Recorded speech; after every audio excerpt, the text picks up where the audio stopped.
ভাবতে কেমন জানি অদ্ভুত লাগে, একদিন আমরা কেউ থাকবো না। এমন অনেক মানুষ আজকে কবরে শুয়ে আছে যারা জীবনে নিঃশ্বাস নেওয়া অবস্থায় মরণের কথা হয়তো মনেই রাখে নাই। আজকে মরণ তাদেরকে এমন ভাবে আলিঙ্গন করেছে, টেনে হিচড়ে মাটির নিচে নিয়ে গিয়েছে।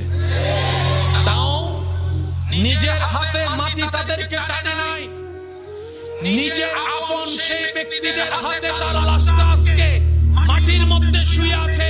যে আত্মীয় আপনদের জন্য একটা সময় সে দিন রাত দেখে নাই, পরিশ্রমের উপর পরিশ্রম করেছে, ত্যাগের উপর ত্যাগ দিয়েছে, ডান হাত তুলে দেখাই বলেন ঠিক কিনা?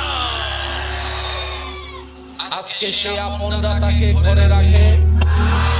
আপনি আসরের সময় মৃত্যুবরণ করেন, এশার হতে না হতে আপনার জানাজা। আপনার মৃত্যুর সংবাদটা যদি সকাল 10টায় শোনা যায়, দেখবেন 12টার ভিতরে জানাজার টাইম উল্লেখ করা হয়ে গিয়েছে, হয়তো বাদে জোহর, না হয় বাদে আসর। সূর্য ডুবার আগেই আপনার লাশটা কবরে চলে যাবে।